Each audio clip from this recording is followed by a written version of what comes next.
আসসালামু আলাইকুম রহমতুল্লাহ। আমার এক বন্ধু মেসেজের মধ্যে জানতে চেয়েছেন যে স্বামী স্ত্রী কন্ডল, স্ত্রীকে কন্ট্রোল করা যাচ্ছে না, এই মুহূর্তে আমার করণীয় কি? ও ভাইকে তার উত্তর প্রদানের আগে ও ভাইকে আমি বলতে চাই, ভাই, স্ত্রী একটা অমূল্য সম্পদ। ওটা একটা আপনার হাড়ের অংশ,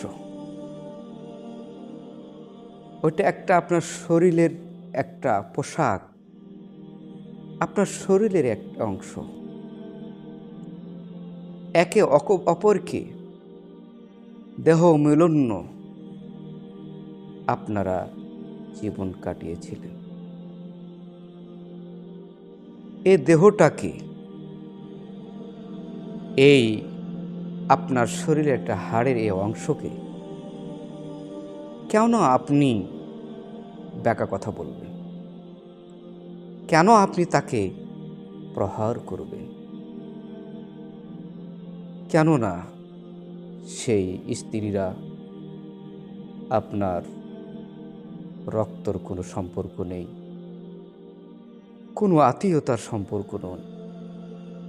কোথায় প্রবাস জীবন থেকেও বাংলাদেশে এসে তোমার সাথে একাত্রিত হয়ে ঘর সংসার করতে চাচ্ছে।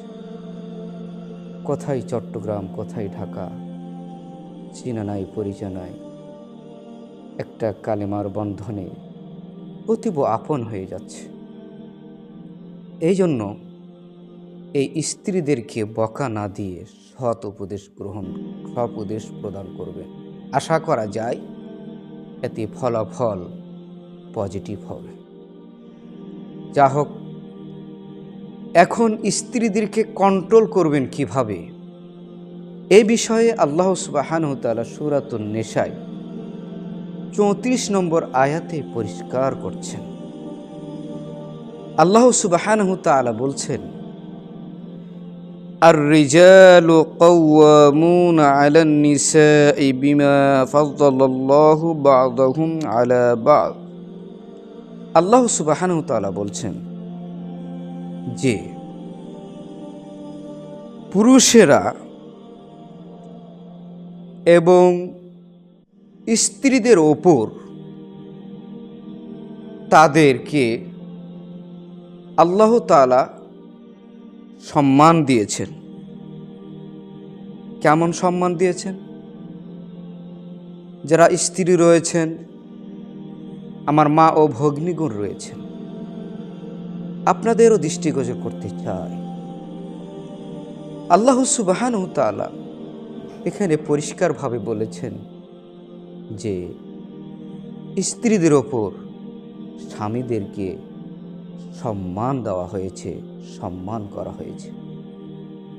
এই জন্য এই স্ত্রী জাতিকে আমি বলবো, স্বামীকে সম্মান করা শিখুন। চলুন তারপরে আল্লাহ সুবহানাহু ওয়া তাআলা কি বলেন, ওয়া বিমা আনফাকু মিন আমওয়ালিহিম। কেন সম্মান করবে? তোমাদের পিছনে তারা মাল খরচ করে থাকে, ধন সম্পদ খরচ করে থাকে। আপনাকে বিবাহ থেকে নিয়ে মৃত্যুবরণ পর্যন্ত আপনার স্বামী আপনার খরচ বহন করে থাকে, বিধায় তাদেরকে সম্মান করবে।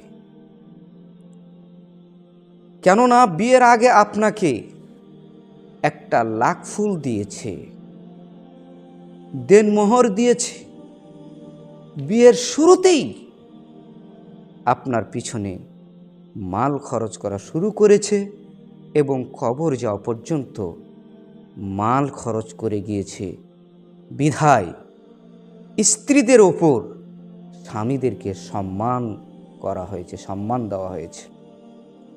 তারপরে চলুন আল্লাহ সুবহানাহু ওয়া তাআলা বলছেন, ফাস-সালিহাতি কানিতাতুন হাফিযাতুন লিল গায়বি বিমা হাফিজাল্লাহ। আর যারা পুণ্যবর্তী স্ত্রী তারা এই লজ্জা স্থানকে হেফাজত করে, কেননা এটা তাদেরকে মানুষের চক্ষু আড়াল থেকে তিনি হেফাজত থাকে। এরপরে আল্লাহ তাআলা বলছেন, যদি তারা ওয়াল্লাতি তাখাফুনা নুশুজাহুন্না ফাইযুহুন্না ওয়াহজুরুহুন্না, যদি তারা ওভারটেক করে তো তাদেরকে তুমি সৎ উপদেশ দাও, সুন্দর প্রেমময় ভাষাগুলি এই স্ত্রীদেরকে ব্যবহার করো। যেমন উদাহরণস্বরূপ বলা যেতে পারে, তোমার চেহারাটা খুব সুন্দর, তোমাকে চমৎকার লাগছে, তোমার রান্না কত সুন্দর, তোমার চলাফেরা কত সুন্দর, তোমার বাড়ির সংসারের কাজ গোছানো কত সুন্দর, তোমার কাজগুলোই শুধু প্রশংসনীয়। ও আমার প্রেমময় স্ত্রী, তবে তোমার এই দিকটাকে সংশোধন করলে হয়তো ভালো হতো। এই উপদেশ দেন, আর আল্লাহ সুবহানাহু তাআলা এই উপদেশেরই কথা বলছেন। এরপরে আল্লাহ সুবহানাহু তাআলা বলছেন, যদি উপদেশটা তারা গ্রহণ না করে, আল্লাহ সুবহানাহু তাআলা বলছেন ফিল মাযাজি'i, তাহলে বিছানাকে পৃথক করো।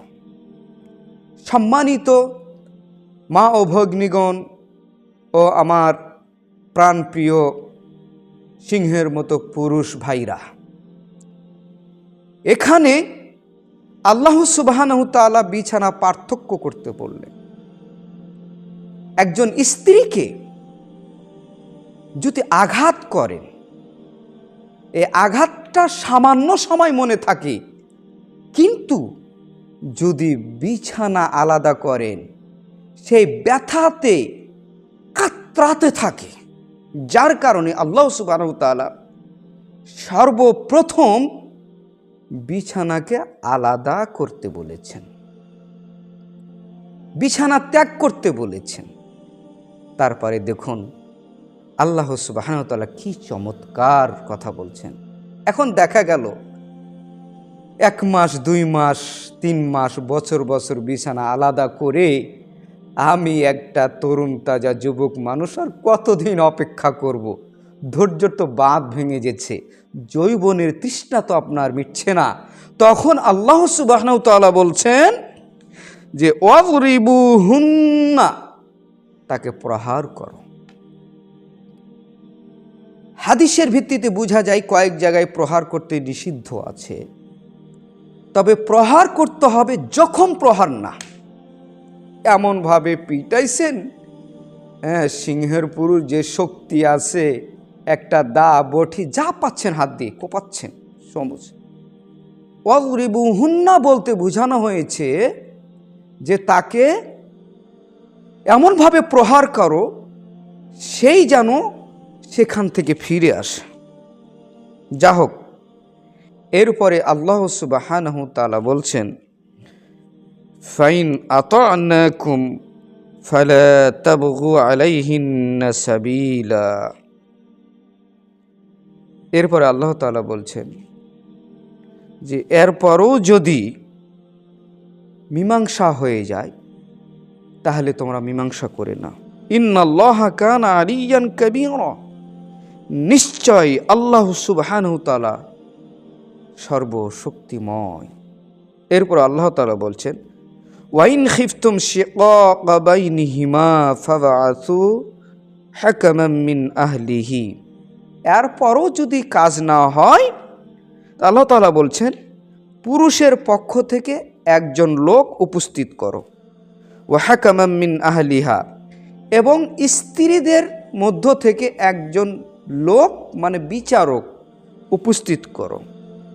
করার পর ইন ইউরিদা ইসলাহান ইউওয়াফিকিল্লাহ, ইসলাহ করো, সমাধান করার চেষ্টা করো, সমাধান করার চেষ্টা করো। যেইভাবে দরকার সমাধান করতে সেইভাবে করো। আল্লাহ তাআলা গুরুত্ব দিয়েছেন, কিন্তু বিচ্ছেদে এখনো আল্লাহ তাআলা বলছেন না। যে সার দিয়ে মিলিয়ে হোক সমাধান করতে হবে। এর পক্ষে যদি সমাধান না হয় তাহলে কি হয়ে যাও? পৃথক হয়ে যাও। শরিয়াত আছে, তালাকের ব্যবস্থা, তালাক, একে অপরকে তালাক দিয়ে দাও। সম্মানিত উপস্থিতি, এই হলো আল্লাহ সুবহানাহু তাআলার মহাগ্রন্থ আল কোরআন থেকে সমাধান। বন্ধুগণ এবং প্রেমময় সেই পুরুষদের এবং স্ত্রীদেরকে উদার্ত আহ্বান জানাচ্ছি, আল্লাহ সুবহানাহু তাআলা তো আমাকে আপনাকে বলেছে পোশাক স্বরূপ। আপনি কি করে নিজের পোশাকটাকে আপনি ছিন্ন ভিন্ন করতে পারেন? কি করে তাকে প্রহার করতে পারেন? এই মহিলা জাতি নিজের বাপের ভিটা ছেড়ে, আত্মীয় স্বজন ছেড়ে দিয়ে এসে তোমার কাছে মাথা লুকায়। হে যুবক ভাইরা, কেন আপনি তাকে নির্যাতন করবেন? আপনি তো পুরুষ নামে কাপুরুষ। আরেকটি দ্বন্দ্ব থেকে যায়, সেটা হলো যে শ্বশুর শাশুড়ির ক্ষেত্রে। আমি শ্বশুর শাশুড়িকে বলতে চাই, অন্যের একটা মেয়ে আপনার ঘরে এসেছে, আপনার নিজের সন্তানকে যখন পেটে ধারণ করেছিলেন 10 মাস 10 দিন, কত কষ্ট করেছেন, কত ত্যাগ তিতিক্ষা করেছেন, এরপর কষ্ট সহ্য করে তাকে প্রসব করালেন। প্রসব করার পর আপনি তার যাবতীয় ব্যয়বহুল্য করার পর 3 বছর পর বলে আপনাকে আম্মা, বা আপনাকে বলে আব্বা। কিন্তু একটা মেয়ে, আপনার বউ, আপনার বাড়িতে এত কষ্ট করা লাগে না, বাড়িতে ঢুকার সাথে সাথে আপনাকে আম্মা বলে ডাক দেয়, আপনাকে আব্বা বলে ডাক দেয়। হে শ্বশুর শাশুড়িগণ, কেমন আপনি এই মেয়েকে আপনি নিজের মেয়ে মনে করে নিচ্ছেন না? আমি সমাজে যেটা লক্ষ্যপাত করেছি, বাবা মার জন্য স্বামী স্ত্রীর ভিতরে বেশি দ্বন্দ্বটা আছে। এই জন্য আমি শ্বশুর ও শাশুড়িকে উদারত আহ্বান জানাচ্ছি, বাড়ির ঢোকার সাথে সাথে আপনাকে আম্মা বলে ডাক দেয়, আপনাকে আব্বা বলে ডাক দেয়, আপনি তাকে নিজ মেয়ে হিসাবে গ্রহণ করুন। দেখা যাবে সমাজ থেকে এই কুসংস্কার বিলুপ্ত হবে ইনশাআল্লাহ। আল্লাহ তাআলা আমাদেরকে দ্বীনের সঠিক বুঝদান করুন। আল্লাহুম্মা আমিন। আসসালামু আলাইকুম ওয়া রাহমাতুল্লাহি ওয়া বারাকাতুহু।